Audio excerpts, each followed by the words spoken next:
Entonces, en ese momento tuve que preguntarme, pero cuando conocí a un sacerdote católico, me inspiró mucho por su ejemplo de vivir como un apóstol, habiendo tomado los votos de pobreza, de castidad, de obediencia. Y dije, ese es un apóstol. Entonces voy a ser un sacerdote católico, por ende voy a ser católico. Todo al revés, pero vino de la inspiración divina, de la gracia de Dios, y comencé mi camino. Pero luego tuve que preguntarme, pero ¿por qué ser católico y no protestante? ¿Qué son los motivos y razones de nuestra fe? Y pues yendo a misa diaria, pues la gente me daba artículos, revistas, libros buenos, ¿no? Para leer sobre esos temas. Y así poco a poco iba formando mis convicciones, viendo que somos católicos porque es la religión que Dios ha revelado, ¿okay? Y lo que contradiga, digamos, su revelación divina es una mentira, ¿no? Aunque contiene verdades particulares, sin embargo, si tiene herejía, es como un veneno que mata al alma, ¿okay?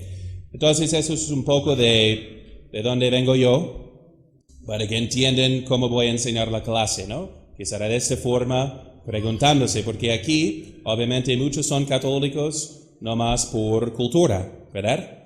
Y falta la convicción y el entendimiento de su fe. Y se nota cuando van a los Estados Unidos, muchos migrantes mexicanos, ahí pierden la fe. Entonces hay un gran porcentaje que está perdiendo la fe hoy en día cuando van ahí y se encuentran en una cultura que no es católica, ¿verdad? Con amigos de trabajo que son protestantes o jefes que les ofrecen trabajo si ellos van en cambio a su iglesia protestante. Entonces tenemos que saber no solamente que somos de Dios y la Virgen, sino qué nos enseña Dios y qué nos enseña la Virgen, ¿no? Porque hasta unos protestantes, aprovechándose de la ignorancia y la superficialidad de la fe católica de muchos, ponen nomás una imagen de la Virgen por fuera. Y así entra el católico pensando que es un templo católico y al escuchar la doctrina protestante no sabe cómo distinguir. Cita la Biblia pero fuera de contexto, con una mala interpretación. ¿Okay?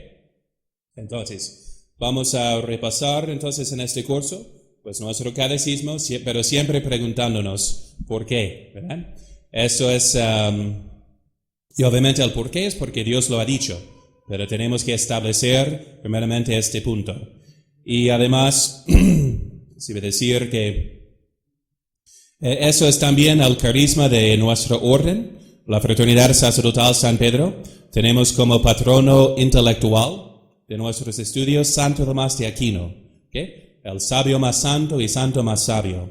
Entonces este santo del siglo XIII empieza todos sus tomos de teología, que son muchísimos tomos. Él tenía incluso 5 secretarios, escribas, ¿no? Para que él entonces dictara a cada quien, y cuando le ocurría otra idea, dijo el otro, a ver, escribe esto, pero necesitaba 5 escribas, digamos, o secretarios a la vez, para escribir todo lo que le ocurría y salía de su cerebro de 10,000 kilos, ¿ok? Entonces, pero empieza cada artículo con una objeción en contra de la fe. Eso es lo interesante. Por ejemplo, se pregunta, ¿existe Dios? Parece que no. Porque si Dios es, como dicen, la bondad infinita, si es infinito, pues no cabe nada más. Entonces no hay espacio, digamos, para el mal. Pero claro que existe el mal.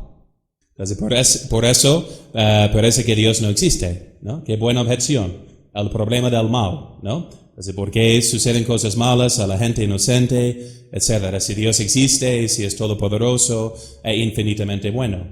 Buena pregunta, ¿no? ¿Verdad? Así empieza.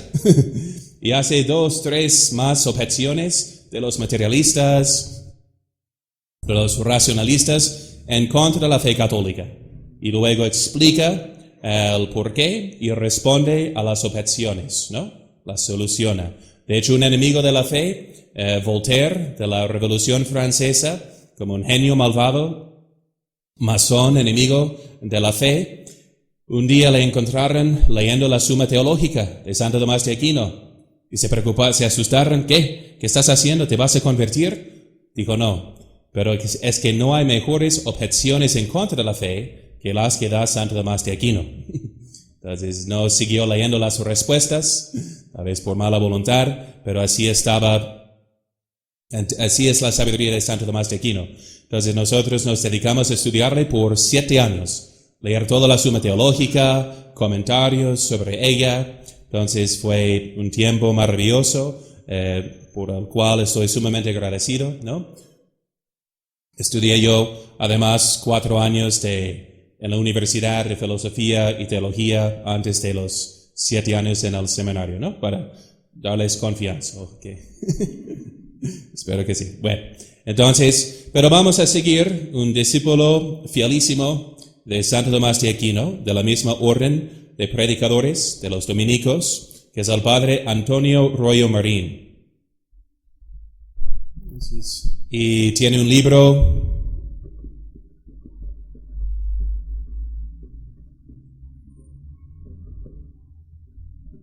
del orden de predicadores, es decir, de los dominicos. Entonces,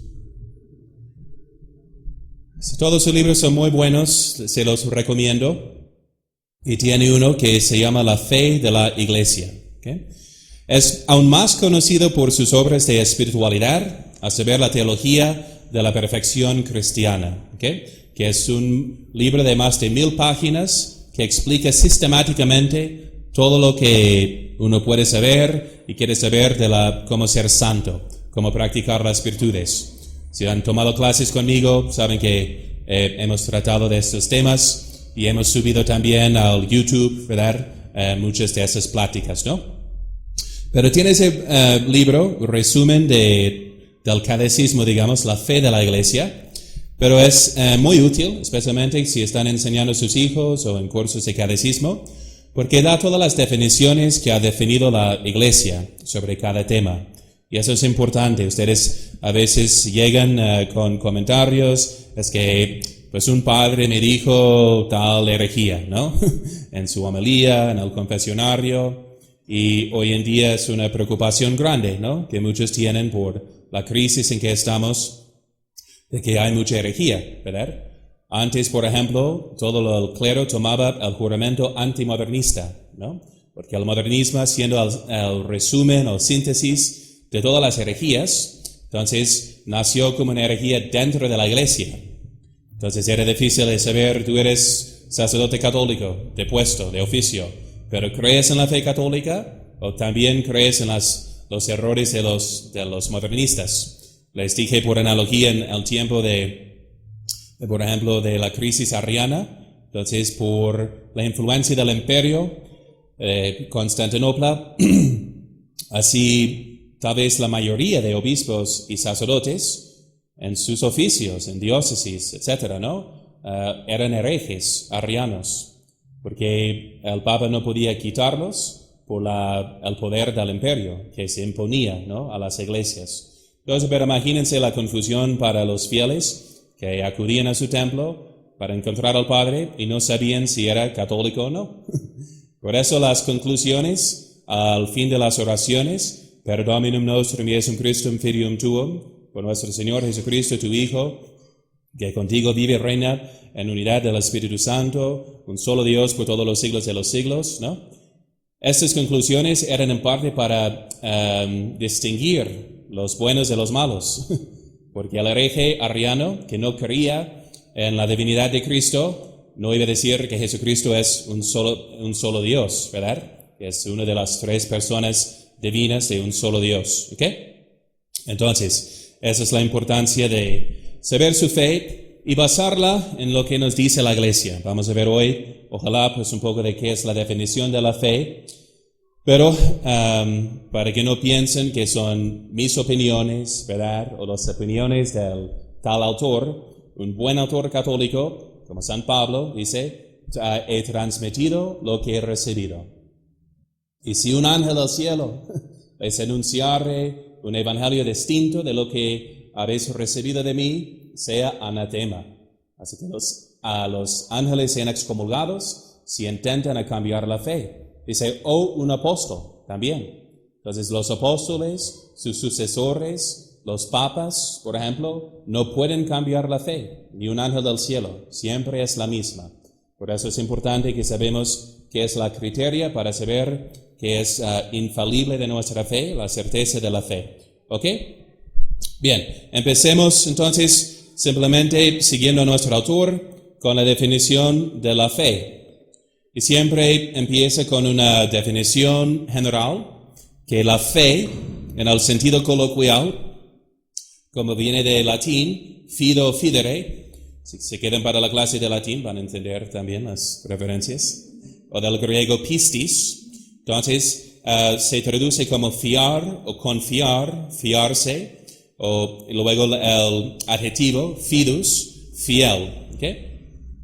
Entonces la fides, entonces como fe, quiere decir fidelidad o confianza.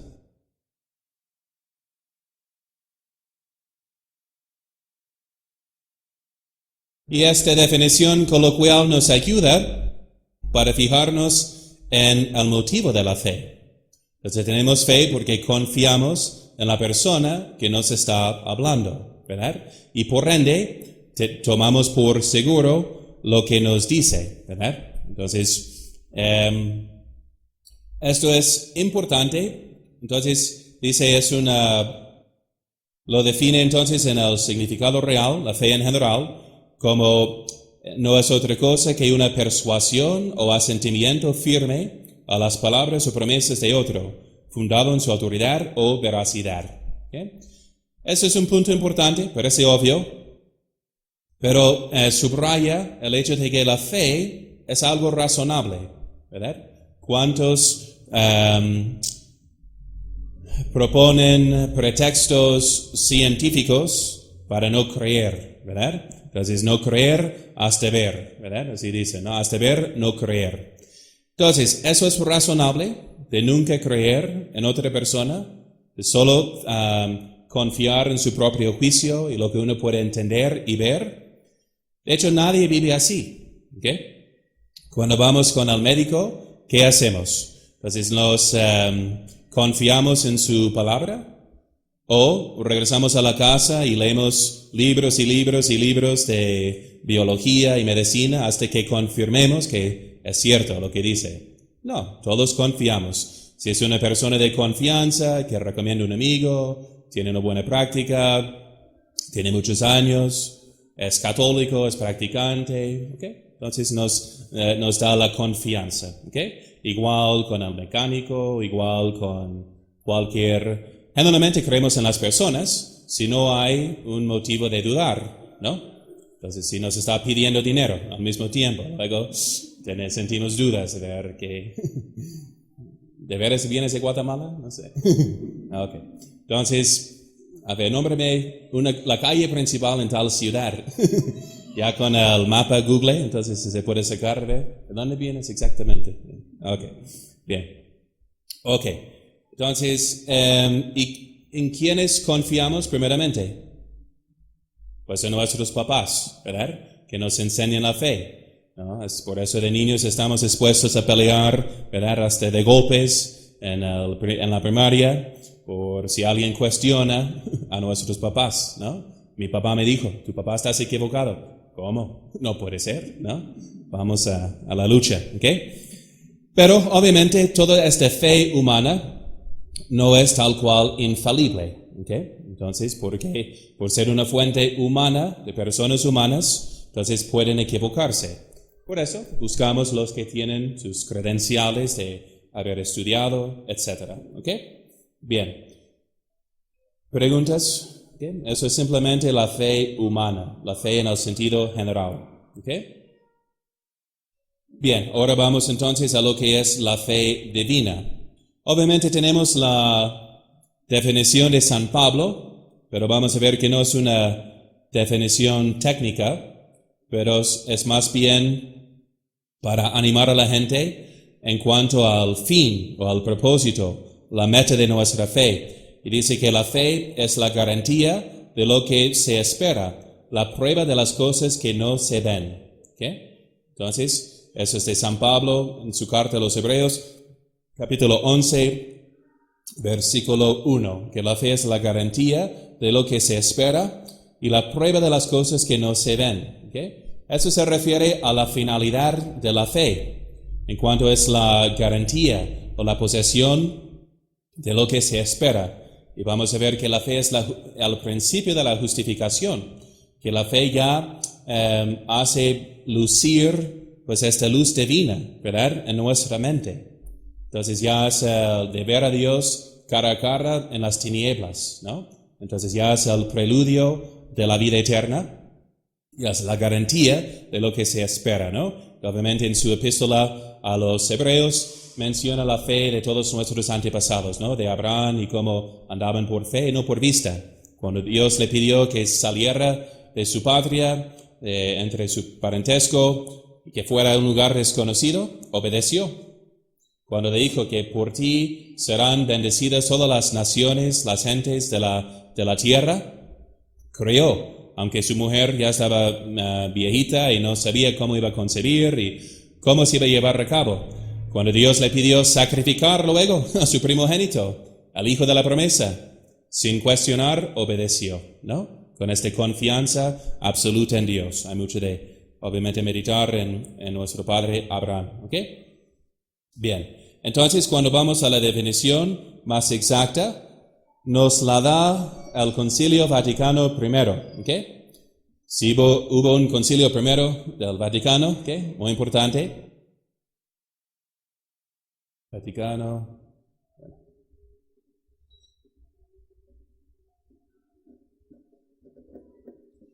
Muy importante porque creo que de los concilios que nos dieron más definiciones sobre nuestra fe son el Concilio de Trento y el Primer Concilio Vaticano. ¿Por qué nos dieron más definiciones de nuestra fe?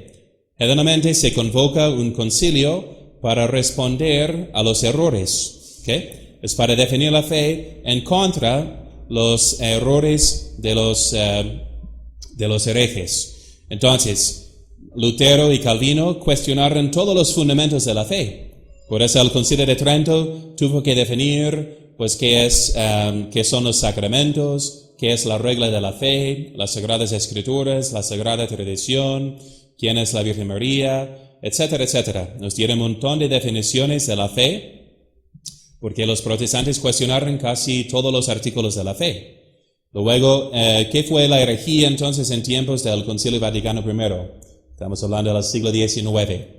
Ese es el siglo, digamos, masónico, de revolución masónica a través del mundo, en Europa, en las Américas, ¿no? Entonces, los intentos de quitar a Cristo del foro público. Si quieren quitar a Cristo del foro público, de desentronizarlo como rey de la sociedad, ¿qué serán sus argumentos? Van a decir que obviamente Cristo es una opinión, que aquí manda el hombre, y que no vamos a imponer opiniones subjetivas, ¿verdad?, relativistas de grupos de personas en el foro público, ¿verdad?, porque es opinión, no es verdad, ¿okay? Entonces, eso es su intento, para que la sociedad sea laica y sin Dios. Entonces, ¿cómo van a atacar los fundamentos de la fe? Hagan de cuenta que estaba explicando en un programa ayer, que va a salir ese domingo a las 9 de la noche en El Sembrador, es de Immortale Dei, una encíclica de León XIII, sobre la constitución católica del Estado, como debe de ser. Y menciona que mucha confusión ya se engendró a partir de la Revolución Protestante. Imagínense, si la sociedad estuviera dividida en muchas sectas religiosas, luego todos van a sentir que la religión es una cuestión de opinión, ¿no? Y van a evitar tratar de opiniones así muy fuertes en el foro público. Se lo digo como gringo, de los Estados Unidos. Mi abuela, entonces, protestante, de parte de mi mamá, decía que nunca hables de la religión ni de la política si hay gente presente, ¿no? Entonces, si hay otras personas, evitamos el tema de la religión porque eso nomás divide y causa muchas discusiones, ¿okay? A diferencia de una cultura católica donde compartimos la misma fe en el foro público, con procesiones, por eso siempre les recuerdo, ¿no?, que nunca pierdan sus costumbres, sus buenas costumbres, ¿no? De invitar a un sacerdote a bendecir al negocio, ¿verdad? De tener una imagen de Cristo, de la Virgen María. Aquí una vez me invitaron a bendecir un Sam's Club, ahí en Patria, en Avenida Patria. Y en el día de su apertura, donde estaban todos los empleados, yo sumamente feliz. Y la primera cosa que les dije que jamás me podía imaginar recibir esta invitación en la tierra de Sam's Club, ¿verdad? Porque ahí jamás invitarían a un sacerdote. ¿Para qué? Para empleados que son de regiones distintas. Sería algo muy divisivo, ¿se dice? ¿Sí? Divisivo, que divide a la gente, ¿no? Entonces, pero qué bien. Entonces les agradecí, porque el primer paso en la corrupción y caída de la cristiandad era la revolución protestante, de establecer muchas sectas distintas en cada país. Por eso aquí, como Juárez también, este gran masón, entonces, para corromper a la cristiandad, invitó también a sectas protestantes, a los presbiterianos, a tener una capilla grande ahí en la Ciudad de México. Algo muy significativo para sus fines masónicos. De decir, no, la religión es opinión, todos son iguales, por ser nomás opiniones, que tampoco es lógico, pero hay opiniones tontas también, como todos sabemos, ¿no? Pero eso para dividir el sentido cultural de la gente, para que piensen de la fe de una forma relativista, ¿ok? Entonces, igual con muchos argumentos falsos, con un pretexto de ciencia, ¿verdad? Que ya desprueba que Dios existe, que interviene en el mundo, que puede hacer milagros, etc. Esas herejías se llaman de racionalismo, igual indiferentismo,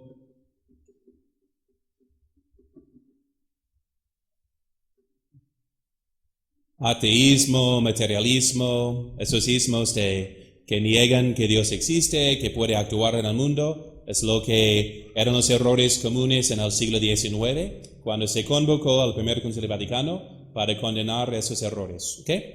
Entonces, ¿qué dijo el Concilio Vaticano I en respuesta? Dice, dependiendo el hombre totalmente de Dios, como de su Creador y Señor, y estando la razón humana enteramente sujeta a la verdad increada, cuando Dios revela, estamos obligados a prestarle por la fe plena obediencia de entendimiento y de voluntad. Ahora bien, esta fe, que es el principio de la humana salvación, la Iglesia Católica profesa que es una virtud sobrenatural, por la que, con la inspiración y ayuda de la gracia de Dios, creemos ser verdadero lo que por Él ha sido revelado, no por la intrínseca verdad de las cosas, percibido por la luz natural de la razón, sino por la autoridad del mismo Dios que revela, el cual no puede engañarse ni engañarnos. ¿Okay? Esa es la fe que podemos analizar en muchas partes. ¿Okay? Entonces, la primera, que es la fe. Aquí viene la definición tal cual. Entonces es una virtud sobrenatural. ¿Okay?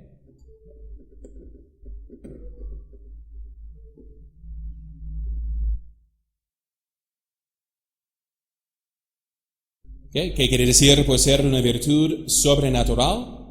Entonces, podemos poseer la fe nomás por fuerza humana. Es que yo quiero creer. Entonces leí la Biblia, quiero creer, ya está.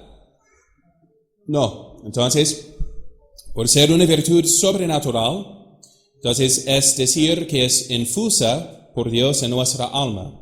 Dios infunde ese don, que es como una luz en el alma, que recibimos como una virtud sobrenatural. Virtud obviamente es un hábito, ¿verdad? Pero es un hábito que recibimos gratis, ¿no? ¿Verdad? Es como...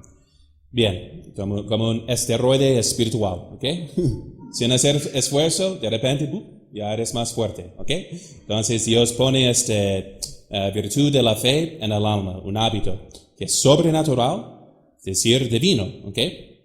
Por eso decimos que es una participación en la luz divina, ¿ok? por la que con la inspiración, bueno, y una anécdota, recuerdo de una señora que vivía en el pueblo donde estaba la universidad, a donde asistí por 3 años, y entonces era una universidad muy piadosa, que hacía muchas misiones hasta en el pueblo, pero un pueblo muy decaído, ¿verdad? La economía cayó porque ya no hubo industria de acero. Entonces, mucho crimen, muchas drogas y mucha gente sin fe. Pero me acuerdo que una señora, viendo la fe de tantos jóvenes, tan animados y entusiasmados, nos dijo, me gustaría tener la fe que ustedes tienen, pero no creo. Pero le gustaría tener la fe, ¿no? Entonces, sentía la atracción hacia ella, pero no la tenía simplemente por la atracción.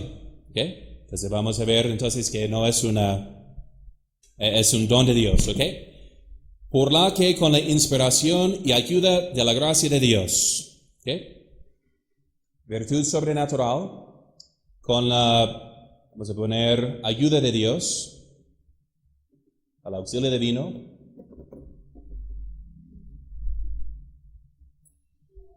es decir, que necesitamos la gracia para poder creer, siendo como es sobrenatural, creemos ser verdadero lo que Dios ha revelado. ¿Okay? Por la ayuda de Dios, creemos. Y aquí vamos a ver qué es creer. ¿Ok?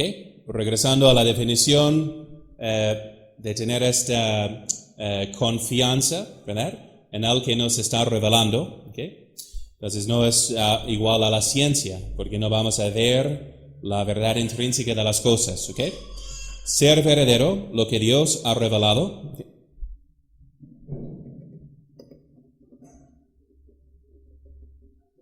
Ser verdadero lo que Dios ha revelado.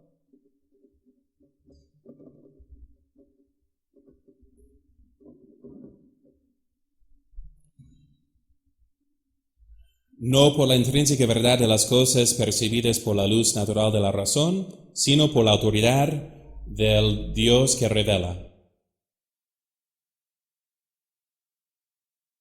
Por su autoridad divina. Al cual no puede engañarse ni engañarnos. ¿Okay? Entonces vamos a poner simplemente infalible. Ok, entonces de ser verdadero, que creemos, pero con una certeza absoluta, vamos a ver. ¿Okay? Porque ¿quién está? Si pensamos que son nomás por fin opiniones, no tenemos la fe católica. ¿Okay? Entonces tenemos que creer lo que Dios ha revelado. Si es por su autoridad, el que no puede engañar ni engañarnos, ya sabemos que es infalible, ¿okay? Con una certeza absoluta. Obviamente tenemos que establecer que Dios está revelando las cosas, ¿no? Entonces eso será el punto apologético más importante, ¿okay? Y por eso termina el concilio hablando de los motivos de credibilidad, diciendo que, sin embargo, aunque el motivo es, porque Dios lo ha dicho, ¿okay? Ese es el motivo esencial de nuestra fe. Sin embargo, dice, para que el obsequio de nuestra fe fuera conforme a la razón, quiso Dios que a los auxilios internos del Espíritu Santo se juntaran argumentos externos de su revelación, a saber, hechos divinos y, ante todo, los milagros y las profecías, que mostrando consuno luminosamente la omnipotencia y ciencia infinita de Dios, son signos certísimos de la revelación divina, acomodados a la inteligencia de todos. Por eso, tanto Moisés y los profetas, como sobre todo al mismo Cristo Señor, hicieron y pronunciaron muchos y clarísimos milagros y profecías. Y de los apóstoles leemos, ¿okay? Aquí es la querigma, digamos, ¿no? La primera experiencia cristiana. Querigma quiere decir semilla, como era la profesión y presentación de la fe cristiana. De los apóstoles, de los Hechos de los Apóstoles, leemos, o Marcos capítulo 16 también, dice, y ellos marcharon y predicaron por todas partes, cooperando al Señor y confirmando su palabra con los signos que se seguían. ¿Okay? Entonces los apóstoles predican, pero ¿cómo van a convencer a la gente? No simplemente con argumentos filosóficos, sino ellos predican y al mismo tiempo Dios hace milagros, ¿verdad? Entonces, como aquí la evangelización de nuestra tierra aquí, ¿cómo ocurrió? Pues hace los mismos apóstoles franciscanos que vinieron aquí, varios de ellos hicieron milagros, ¿okay? Y luego, pues, Dios nos mandó, pues, y nos pintó la Virgen María, ¿no? De forma milagrosa, no de pintura, en el tilma, ¿no? De Tepeyac. Entonces hizo un milagro para confirmar y apoyar la conversión de los indios aquí, ¿okay? Entonces eso es como actúa Dios en la historia. Son puntos importantes porque para que tengamos confianza en nuestra prédica y nuestra exposición de la fe. No podemos siempre conformar nuestra fe a la razón de cada quien, ¿verdad? Más bien tenemos que cambiar y conformar la razón de la gente a la fe. Pero la razón queda obligada a creer cuando ve signos divinos, ¿okay? Porque son palpables, son demostrables científicamente, como podemos ver en la sábana santa, los milagros eucarísticos, santos incorruptos. Y de este punto apologético depende toda nuestra doctrina social. Porque si nos preguntamos cómo vamos a establecer a la fe católica en el foro público, porque parece que si es un don de Dios, ¿cómo podemos obligar a todos que tengan esta misma fe? A los gobernantes también están obligados, les obliga el asentimiento o reconocimiento de la fe católica como la única verdad que Dios ha revelado. Si no sabemos los motivos de credibilidad, estos preámbulos de la fe, milagros y profecías, parece que estamos nomás tercamente insistiendo en imponer nuestras opiniones en el foro público, ¿verdad? Y cuando nos dicen que no, pero hay más y más gente que no es católica, nos quedamos simplemente como gente de la mente cerrada diciendo que, pero no me gusta, entonces que sea el Estado católico. No, tenemos que el Papa León XIII, tanto en su encíclica de Immortale Dei, sobre la Constitución Católica del Estado, igual en su encíclica de Humanum Genus contra la masonería, refuta sus errores diciendo que es fácil de reconocer cuál es la religión verdadera que Dios ha revelado, ya que tiene en sí tantos signos divinos, ¿okay? Y si comparamos nuestra fe con la fe de los protestantes, por ejemplo, claro que hay ministros y gente protestante muy sincera, muy entregada, ¿verdad? Que trabaja por el Señor, que llevan vidas rectas y honestas, pero que hacen milagros, ¿verdad? Como un San Francisco de Asís, como un San Vicente Ferrer, que resucitaba gente de entre los muertos, ¿no? Como San Padre Pío, que tenía los estigmas del Señor, que podía leer los pensamientos de la gente en la confesión. Imagínense, ustedes lo tienen fácil. Yo les hago unas cuantas preguntas, pero imagínense si sabía cuántas veces realmente lo hiciste. ¿Ok? Entonces, que podía estar en dos lugares al mismo tiempo, que curó un señor que no tenía pupilas en sus ojos, era invidente por causas físicas. Le curó y sin haber recuperado las pupilas, ya podía ver. ¿No? Es un milagro. Los científicos quedaron atónitos de que cómo es posible. Posible por el poder divino. ¿Okay? Entonces, que sepan, que estudien, especialmente que enseñen a sus hijos ejemplos de milagros y profecías. Así, si leen el Antiguo Testamento, pueden ver las prefiguras y las profecías que se cumplen luego en Cristo. Hay varios libros. Hay un libro que se llama La religión demostrada, por el padre Hilaire. Escribo aquí. Nomás para darles referencias, ¿no? Cualquier libro de apologética trata de estos temas, ¿no? Pero la religión demostrada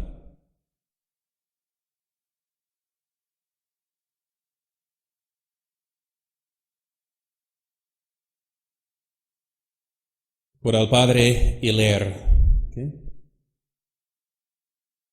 Eso está en internet, también se puede comprar en muchas librerías. ¿Qué es? Es todo un tratado de 300 páginas más o menos. A ver si tenemos una copia ahí atrás, pero que explica todos los argumentos para la existencia de Dios, según la razón, según la filosofía, cómo establecer que Cristo es Dios, los milagros, las profecías. Ahí vienen todos los argumentos, ¿no? Para que los tengan en mano. También muy bueno en este sentido es la de Para salvarte, ¿sí?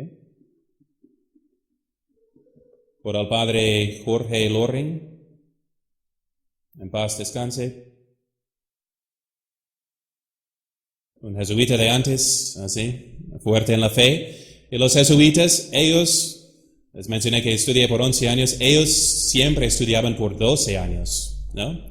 Y estudiaban, y si estudiaron desde la primaria, latín, griego, pues eran sapientísimos, ¿no? De todos los temas. Pero eso en su libro es un buen tesoro de citas de científicos. Einstein, por ejemplo, ¿creía en Dios? Pues sí. Entonces ahí tienen las citas para decir a un científico ateo que no es razonable creer en Dios. ¿A poco Einstein era un tontito? Ok, entonces sabía mucho, era muy inteligente y sabía que Dios existía viendo sus obras de la naturaleza, ¿no? La ciencia comprueba que Dios existe, ¿ok?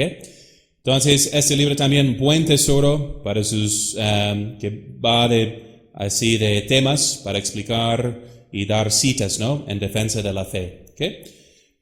Bien, generalmente también el sitio de apologética católica. Hay muchos sitios, pero .org es un buen sitio de recursos también, de artículos para refutar a los protestantes, testigos, mormones, ateos, y de una forma muy culta, muy respetuosa, digamos, diálogos, pero debates actuales que han tenido con herejes de varios tipos, que da las citas también de los padres de la iglesia, de la Biblia. Entonces, muy bien escrito, ¿no? ¿Okay? Entonces, generalmente sus artículos ahí en apologeticacatólica.org. Ok, ¿cómo vamos de tiempo? Pero digo, eso es el punto importante, saber los motivos de credibilidad. ¿Ok? Bien, ok. Luego, Santo Tomás nos habla de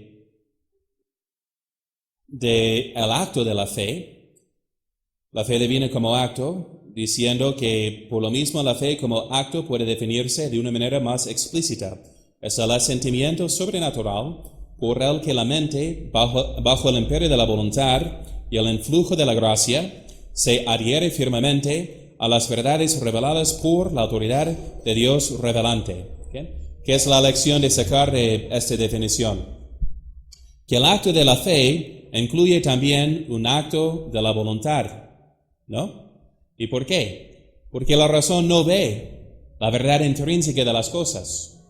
Tomemos, por ejemplo, el discurso eucarístico de nuestro Señor en Juan capítulo 6, donde dice, yo soy el pan de vida que ha bajado del cielo. ¿Okay? Entonces, que mi carne es verdadera comida y mi sangre verdadera bebida. ¿Okay? Había revelado una verdad que la razón no puede percibir. ¿Cómo? Y por eso dijeron, ¿cómo puede darnos su carne a comer? Pero es imposible físicamente. ¿Cómo? ¿Verdad? Entonces, y muchos creyeron, pocos creyeron, los apóstoles se quedaron, pero muchos se fueron. Pero ¿por qué los apóstoles se quedaron? Porque acababan de ver el milagro que había hecho el Señor, de multiplicar los panes. Por eso San Pedro dice, Señor, tú tienes palabras de vida eterna, ¿a quién iremos? ¿No? Entonces, sabemos que eres el Hijo de Dios, porque has hecho esos milagros. Entonces, Dios no confirma, ¿verdad? Como cuando están discutiendo sobre la identidad de nuestro Señor, nos dicen, pero Dios no hace milagros por un endemoniado, por un engañador. Si es falso, ¿cómo hace las obras que hace? ¿verdad? Entonces, pero sin embargo, aunque muchos habían visto las cosas que hizo el Señor, los milagros, sin embargo, muchos no le siguieron y no creyeron en Él.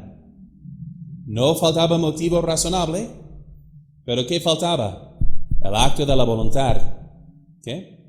Porque aunque vemos los motivos, si no queremos creer en Dios, ahí se para, digamos, ahí nos quedamos, ¿verdad? Sin creer en Dios. Es algo de tomar en cuenta que una vez estaba dando todas las pruebas de una señorita de por qué Dios existe, los milagros, etc. Y por fin me interrumpió diciendo que basta, que yo no creo en Dios porque no quiero creer en Dios. Entonces no hubo una razón que podía darle, ¿verdad? Pues en el día final, pues no va a creer, sino va a ver, con mucha vergüenza y tristeza, de que sí existe y lo que ha revelado es cierto. Pero no quiso creer. ¿Por qué? Por una vida mundana. ¿Okay? Eso es importante, porque ¿qué es lo que escogemos con nuestra voluntad? Pues lo que amamos, ¿no? Entonces, pero ¿dónde está tu tesoro? ¿Dónde está tu corazón? ¿Qué es lo que quieres? ¿Qué es lo que amas más? Igual me acuerdo de un señor que estaba casi al punto de convertirse de anglicanismo al catolicismo. Y estaba convencido, pues sí, del Papa, del Magisterio, etc. Pero no se convirtió por una sola doctrina, que era la prohibición del uso de los anticonceptivos. Por eso le tocaba su vida práctica.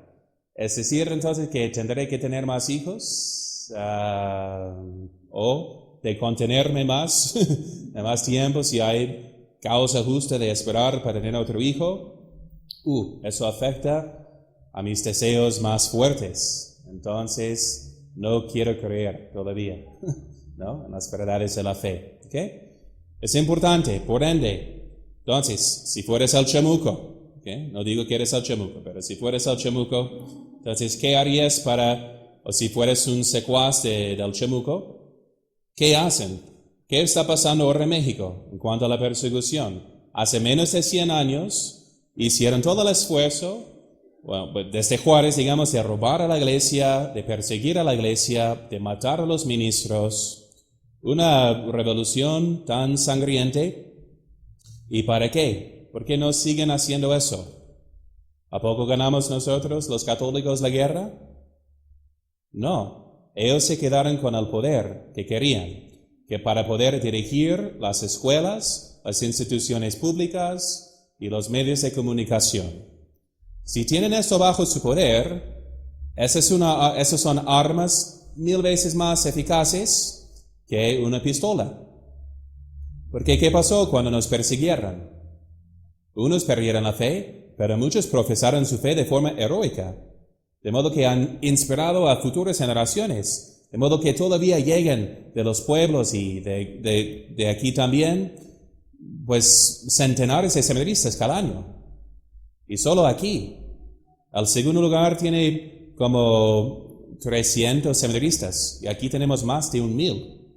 Y si hablando con ellos, van a decir, no, es que el santo fulano de tal era el párroco de mi pueblo y lo mataron. Entonces me contaron la historia, me quedo inspirado para seguir su ejemplo. ¿Okay?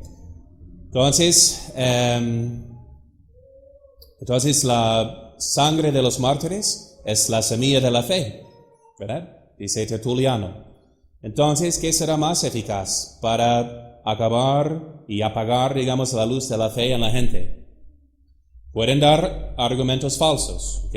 Como dan en las escuelas públicas, ¿no? Si muchos tienen y transmiten esa doctrina falsa, masónica, para corromper a la fe. Mentiras, ¿no? Leyendas negras sobre la iglesia, o nomás mencionar abusos que ocurrieron y nunca todo el bien que nos hicieron para evangelizar y establecer nuestro país. Argumentos falsos de la supuesta ciencia que contradice la fe, ¿no? Entonces, uno me decía que tuvieran que ver la película del padre Amort o Amaro, entonces algo así. En la escuela pública están viendo una película más para dar la impresión que cada cura es un pederastre, que es malo, que no es de confianza. o profesores que reclutan para lesbianismo, para homosexualidad, ya en la edad de adolescencia, de mucha curiosidad, les van invitando a tener experiencias, hasta con los profesores mismos, ¿no? ¿Okay? Todo para corromper a la fe, pero más eficaz es la corrupción que la mentira. ¿Okay? Entonces, porque la corrupción cambia los deseos del hombre, de modo que no quiera el bien, no quiere las cosas del cielo, sino las cosas carnales. ¿Okay? Entonces, si ya tenemos un antro en cada colonia, un lugar de perdición, lugares de embriaguez, entonces se va a apagar la luz de la fe. ¿Okay? Entonces, esa es su táctica. ¿Okay? Entonces, acuérdense de que no basta, no es suficiente como papás simplemente insistir en una buena doctrina si no hay una disciplina, ¿verdad? Para evitar la corrupción del mundo. ¿Okay? Entonces van a perder la fe por la corrupción de malas costumbres. ¿Ok? Bien. Ok, eso es lo importante de esa definición. Bajo el imperio de la voluntad y el influjo de la gracia. ¿Okay? Uno hace este consentimiento de fe. Y por fin es un don de Dios, que es la otra lección de meditar, dice el Concilio Vaticano I. Nadie puede consentir a la predicación evangélica como es menester para conseguir la salvación sin la iluminación e inspiración del Espíritu Santo, que da a todo suavidad en consentir y creer a la verdad. Entonces, la lección es que seamos humildes. ¿Okay? Si tenemos la fe, es primeramente un don de Dios. Y además podemos perder ese don si lo tomamos por sentido. Que cada día, cada noche, den gracias a Dios por su fe católica, por los que le transmitieron la fe. ¿Okay? Y pidiendo que el Señor aumente la fe. Eso vamos a ver en Vidas de los Santos. Hay un capítulo también de cómo crecemos en la fe. Y vamos a ver la fe de los santos, llega a su culmen, después de haber pasado por muchas pruebas y noches oscuras, cuando no podían creer, ¿verdad? O cuando no sentían ningún consuelo en su creencia. ¿Okay? Todo parecía en contra. Santa Teresita, citaron ustedes, recordarán de Madre Teresa, ¿no? Pusieron unas citas en los medios diciendo que, no era medio atea, mira en sus cartas habla de, no sé si existe Dios, pero creo en contra de toda la incredulidad. Pero eso pasa en los santos, sufren muchos ataques en contra de la fe y tienen que creer sin entender. ¿Okay? Nosotros dependemos mucho de la razón, de lo que sabemos, entendemos, sentimos, pero ¿qué tal si Dios quitara todos esos motivos naturales y nos dejara nomás con el puro motivo de porque tú lo has dicho? Así San Vicente de Paulo andaba con el credo escrito sobre su camisa, bajo su sotana, para que en esos momentos, cuando pensaba, estoy dudando de la fe, espero que no, sí creo, en contra de todas las tentaciones de no creer, y así tocaba su pecho para decir a Dios, sí creo, profeso esta fe, ¿ok? Pero esa es nuestra fe, ¿ok? Vamos a seguir con este tema, ¿verdad? Viendo de dónde viene nuestra fe, ¿okay? Son cosas importantes para que entendamos por qué somos católicos y para que defendamos nuestra fe hasta la muerte, porque sin la fe es imposible agradar a Dios. ¿Okay? Hay muchos ataques en contra de la fe, como les cité al principio. Benedicto XIV nos dijo al Papa que la mayoría de las almas condenadas se condenan por ignorancia de la fe, una ignorancia invencible de los misterios que uno tiene que saber y creer para ser salvo. ¿Okay? Y de perseverar en la fe hasta la muerte, y de predicar la fe no como una opinión, sino como la verdad que lo es. ¿Okay? Por eso los cristeros no gritaron, viva mi opinión personal, viva la libertad de expresarse como uno quiera. No, decían, viva Cristo Rey. No podían aceptar una forma de gobierno que rechaza a Cristo como Rey. No porque es mi opinión, sino porque es la verdad que Dios ha revelado. como dice el apóstol, presentando nuestra fe cristiana, lo que hemos visto con nuestros ojos, lo que hemos oído, lo que nuestras manos han palpado, os anunciamos, ¿no? No una filosofía, sino el verbo, el logos, la filosofía misma, la sabiduría infinita, eterna, se ha hecho carne y habitó entre nosotros. ¿Okay? Ese es el motivo de nuestra fe. ¿Bien? ¿Okay? ¿Preguntas? ¿Interesante? ¿No entendieron nada o entendieron todo? ¿Soy el mejor o el peor profesor? No sé todavía, ¿verdad? ¿Ninguna pregunta?